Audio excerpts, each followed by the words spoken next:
সেখানে শিক্ষক এখন কেন রাস্তায় থাকবে? আজকে যারা উপদেষ্টা আমার মনে হয় তারাও ফ্যাসিস্টের ঊর্ধ্বে নয়। রাজপথে আমরা না খেয়ে অনশন গ্রহণ করব। ফ্যাসিস্ট এখনো দূর করতে পারিনি।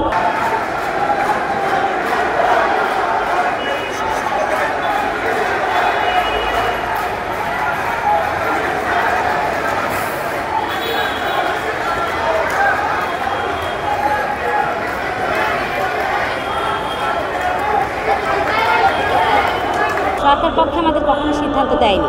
আমাদের বারে বারে শুধু আশ্বাস দিয়ে আমাদের সাথে একটা বেইমানি করে যাচ্ছে, প্রতারণার শিকার করছে। আমাদের বৈষম্যের আওতায় রাখছে, তো বেইমানি হলো।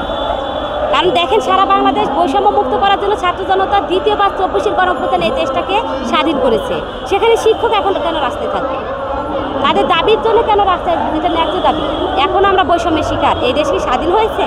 আমার মনে হয় সেই বৈষম্যের শিকার, অর্থাৎ আপনার যে আমার স্বৈরাচার সরকার ছিল তার মতোই আছে। ফ্যাসিস্ট বলি আমরা, ফ্যাসিস্ট এখনও দূর করতে পারিনি।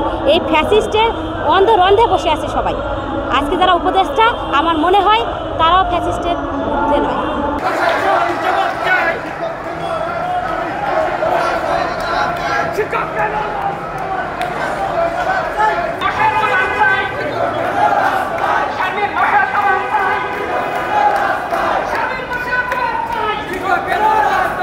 মাননীয় উপদেষ্টা মহোদয় আমাদের এই অমানবতর জীবনযাপনের উপলক্ষে করে ফিল করে আমাদের অবশ্যই এমপিও স্বীকৃতি প্রদান করবে। যতগুলি আমাদের সরকারের বাইরে যারা আছে রাজনৈতিক দল সবাই আমাদের সাথে একতা প্রকাশ করেছে এবং বলেছে আপনাদের কার্যক্রম বা আপনাদের দাবি পাঁচটি না হওয়া পর্যন্ত, বাস্তবায়ন না হওয়া পর্যন্ত আমরা আপনাদের সাথেই আছি। বারবার চেষ্টা করার পরও একটু কোনো ভ্রুক্ষেপ করছে না।